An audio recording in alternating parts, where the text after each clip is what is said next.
I remember this just vaguely, since I was little at the time, maybe 7. In my old house, my room had its own floor. It wasn't even supposed to be a bedroom. It was more of an attachment to the attic, or a closet type room. The people that owned the house before us used it as a playroom for their daughters. My room also had a huge closet door that was attached to the attic. The closet was elevated up so that you would have to climb a set of wooden stairs to get into it. It had a big sliding door, and it was completely packed with toys and other junk from my childhood. Since I was little at the time, I always got scared of being so separated from the rest of my family and having that huge closet in my room. Then there was this one night. I was laying in bed, afraid after watching a scary movie with my family. Then I heard the sound of a toy fall over up in the closet. I jumped out of my bed and ran to my parents' room. They told me there was no one in my closet. They saw how afraid I was, so they let me sleep in their room that night. The next night, I had kind of forgotten about it until I heard it again. The sound of a container of Legos spilling out everywhere up in the closet. Again, I ran to my parents' room and told them about it. My dad was starting to grow impatient with me. He reluctantly agreed to let me sleep in their room again. The next day, me and my mom checked the closet, and there it was. A pile of Legos lay on the floor, spilled out of the container. I thought this was proof that somebody was in my closet, but my mom assured me that it simply fell over. That night, my dad locked his door. He said he was tired of my nonsense. I couldn't sleep that night. I lay there completely silent with my young boy imagination running, waiting for another sound to come from the closet. It was probably about an hour before it happened. It broke the silence. The sound of the closet door rolling open with force. The moonlight shining through my window illuminated the figure standing by my closet door. I let out the most horrific, ear-piercing scream you've ever heard, as pure terror swept over my body, a feeling that I still remember today. The figure jumped down from the closet and ran out of my room and out the front door of my house. My mom ran up to my room in shock, as my dad ran downstairs trying to catch whoever it was, but he never did. The police never caught the man. When I was in 8th grade, I went on a school trip that was called the Louisiana Tour. It was mostly going around to significant sites in South Louisiana. One of the places we went to was Myrtle's Plantation, which is considered to be one of the most haunted places in the country. There are all kinds of stories about the place, but at one point we were standing in a room as a part of a larger group, and the tour guide was talking about something. I don't remember what. As I'm standing there, I start to hear what sounds like someone hitting a piano key. After I heard it a couple times, I started to look around for the source of the sound. I didn't see a piano, but I kept hearing it, so I asked my friends who were standing near me if they heard it. They said no. When I heard it again, I said there it is again, they must have heard it. They thought I was crazy. So I went back to looking around the room. Everyone's eyes were on the tour guide except for one woman. She caught my eye and pointed at me, and then at her ear with a questioning look. I realized she was asking if I heard it too, and I nodded. At this point, the tour guide starts telling a story about a soldier who had died there and that he played the piano, and multiple guests had reported hearing him playing in the night. I honestly didn't know what to think. I guess I still don't. I talked to the woman as we were all leaving the room, and she said she heard the exact same thing as me, but her husband and son had not heard it.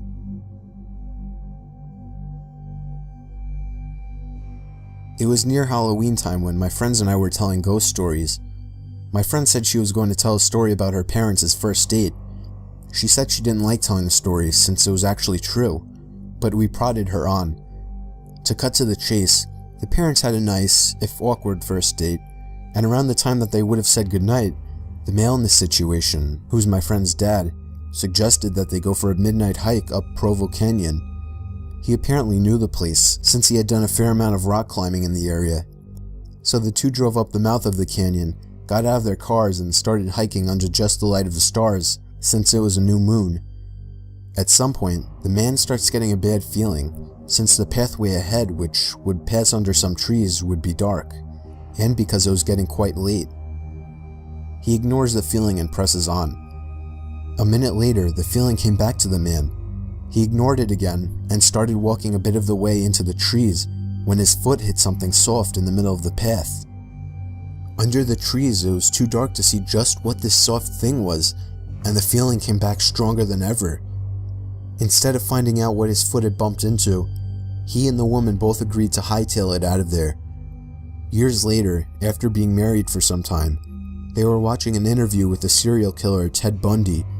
In response to a question asking him to describe the time that he felt the closest to being caught, he explained about the night that he lured a girl into Provo Canyon and had just killed her when he heard some people coming up the trail.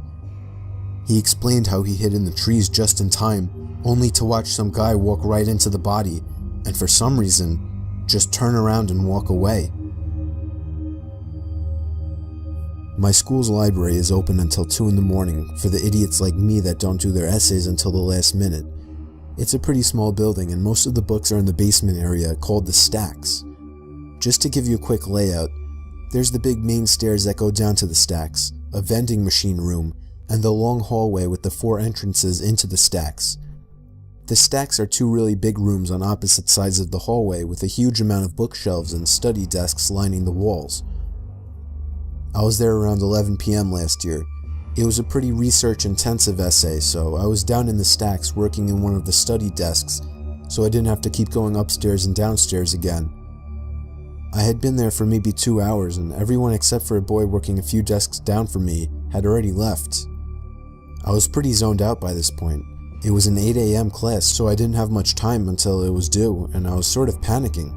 So it really pissed me off when I heard someone flipping through book pages really fast to make them do that loud whipping noise at the other end of the room. I sort of ignored it for a while, thinking they'd go away eventually, but they just kept doing it. After about 5 minutes, I got sick of it and started to walk over to tell them to knock it off. I get about 3 steps across the room and it just stops. I sat back down and it was quiet again, only for like 10 minutes before the flipping pages noise started again, only loads louder, like they'd grabbed a huge book that time. The boy started to get pissed off too, and he stood up and started walking around through the bookshelves trying to find them. It kept going, so I got up too and started looking around with him. It got really loud and it was pretty obvious where it was coming from by that point, so he started walking towards it. He was on one side of the shelves and I was on the other. We walked all the way down the shelves. No one there. We hadn't seen anyone come in the stacks and we were on the side of the room with the entrances. No way could anyone have come in without us seeing them. The noise stopped again and we both sort of just slowly walked back to our seats. I assumed it was just a fan or something in the other room and I really needed to get my essay done. We sat down and immediately the noises started again. It sounded like it was coming from right next to the guy's chair. He shoved his stuff in his bag, looked at me, said, "Fuck this," and took off. I was out of there maybe 5 seconds behind him. I still won't go back in the stacks at night, even when there's other people down there.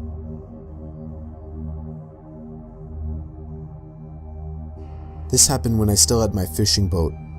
It was a horrifying experience that will never leave us. Me and my wife departed from the East Coast for our 2-day fishing trip in the North Atlantic. The first day and night were normal. We got a decent catch. At night we played cards while listening to music. It was enjoyable up until the next night. After a slow day at sea, we were playing cards again inside, this night without the music. It was at that moment that we heard the sound of a boat motor. We rushed outside to see a man piloting a crappy old motorboat with absolutely no lights on. He had stopped directly in front of our bow. The man was middle-aged. He had a beard and a baseball cap on. I went up closer and asked him if he needed help. He asked us if we had any spare gasoline. I apologized and told him we didn't. I asked the man if he was low on fuel and if he needed a ride back to the shore, but he declined. He claimed he had plenty of gas, which brought an awkward silence as me and my wife wondered why he asked us for gas then. The silence started to creep me and my wife out, mostly because of the way he just blankly stared at me. The only reason I could see was because of the deck light in the front of our boat. Other than that, we were surrounded by darkness. The man finally broke the silence and asked us if we had a good catch that day. I told him we didn't, still trying to be polite. even though the situation was odd and creepy. I asked the man how he was getting around in the darkness, but all he gave me was a chuckle, as if I had made a joke. I figured he misheard me. He turned his little motorboat around, and the last thing he said to us was, "Nice meeting you folks." He sailed off into the total blackness surrounding us. Me and my wife were completely weirded out. My wife told me she was afraid he was going to rob us. Being a fisher, you run into and make conversation with other sailors and fishers all the time, but I knew something about that guy was off. The fact that he came up to us so late at night, so far from the shore, and alone in that little motorboat, and the way he acted, we were both really uncomfortable, so I decided to turn out our lights and sail a bit north just to make sure the guy couldn't find us again. Call me paranoid. Later that night, probably around 2 in the morning, I woke up to the disturbing and ear-piercing scream of my wife. I shot up from my laying position to see a man standing at the edge of our bed. I lunged out of the bed towards the man, but he was out of the cabin before I could even get out of the room. I heard the sound of the same motorboat starting before speeding away into the darkness again. We sailed all the way back to the shore that night and reported the man right away. Of course, nothing was ever heard of the topic again. We still have no idea what the man wanted or what he was planning on doing, but it still gives me nightmares to this day.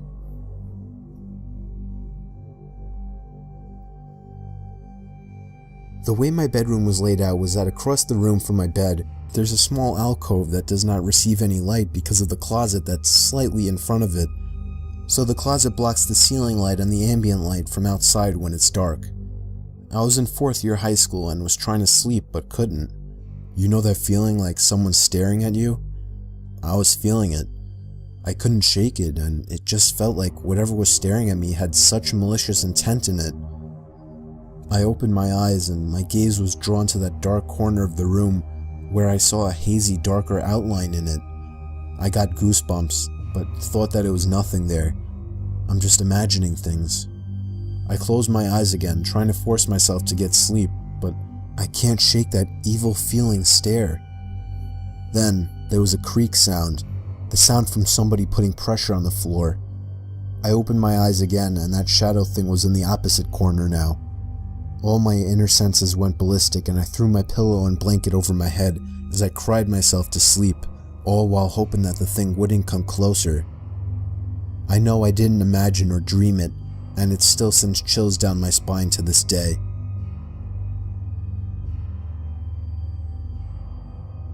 It was the first time my family ever went camping together. I was 18 at the time. We probably wouldn't have gone if it weren't for my brother and sister who were still only 11 and happened to be twins. It was mid-July and I was actually excited to do it. We drove all the way out to the country. We didn't go to a camping site. My dad just parked the car on the side of a quiet road, and we hiked about a mile into the woods until we found a small clearing in the woods.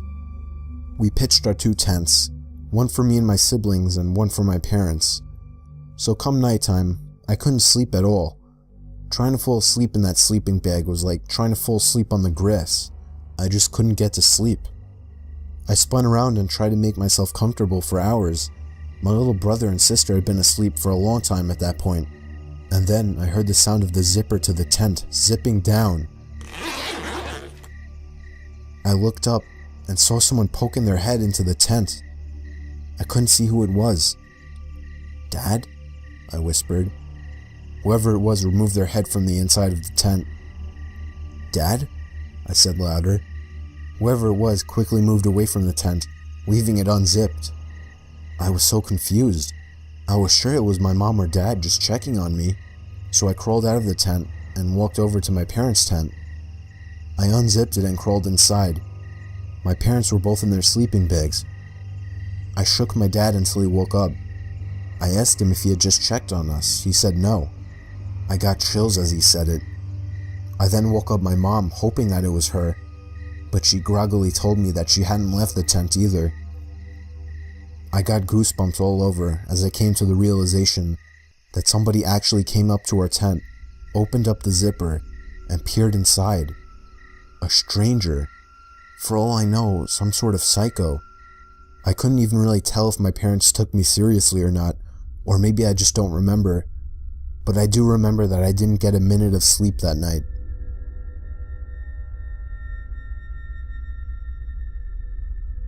My parents were on their honeymoon to Key West.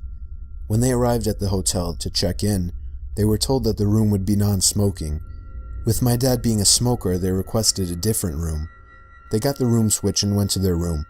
As they got off the elevator, the smell of fresh paint was overwhelming. Down the hall there was a painter with all necessary supplies laid out around him as he was painting the wall. As my parents walked past him, they casually greeted him, and the painter had absolutely no acknowledgement of their presence. Whatever. When they got to their room, the smell of paint was even worse in there. So bad it wasn't even bearable, so they decided to go to the front desk to change rooms. When they explained the situation, the attendant looked very confused and informed them that there wasn't a scheduled paint job on that floor for that day, but agreed to change their room anyway. My parents go back to their floor to grab their luggage, and the painter is completely gone. All supplies cleaned up and gone within 10 minutes, and the smell of paint was completely gone. At this point, my parents were freaked out, but didn't think much of it and went to their new room. The next morning on their way to breakfast, they overhear a tour guide talking to a group. My parents tuned in when the guide mentioned the floor that they were originally supposed to stay on. Apparently a long time ago, there was a painter on that floor painting and fell down the elevator shaft to his death. Now my parents don't normally believe in the paranormal, but after an event like this that they had no explanation for, it freaked them out a good bit.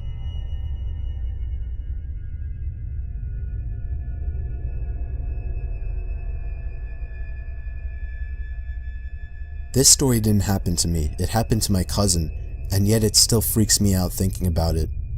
This story is all too true.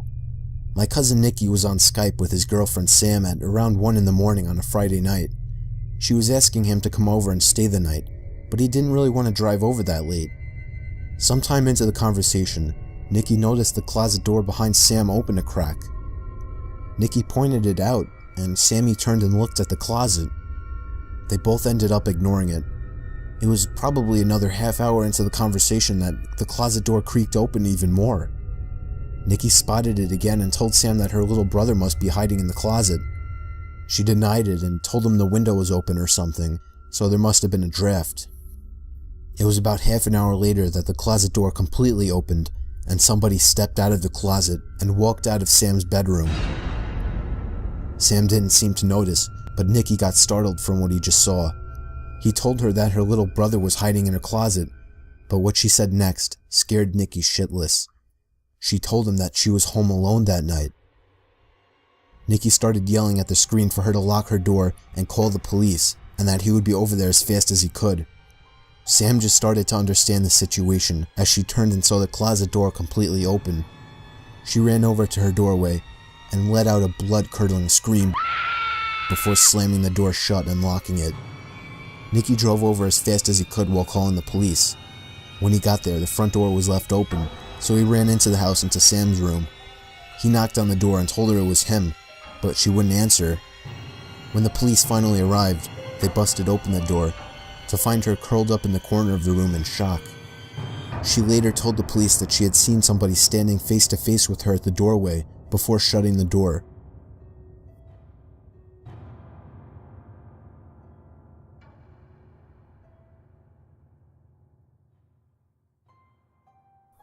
It was a dark and stormy night, the kind of stormy that I loved, thunder and lightning roaring, so I was staying up late watching movies. I lived with my dad, but he wasn't home that night, he was working nights.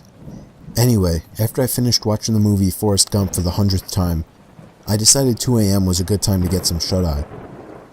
I loved going to sleep during thunderstorms. It was just enjoyable to listen to, but suddenly, I heard the sound of something hitting my window.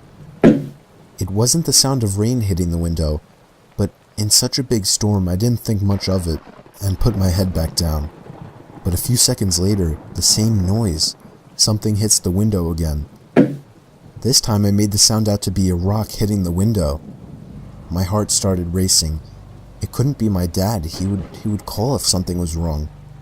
Another rock hits the window. I found myself glued to my bed. I didn't want to look out the window, but whoever was outside surely knew I was up there. I had just turned the TV off. They could have seen the bright glare through the window. I just decided if I ignored it, they would go away.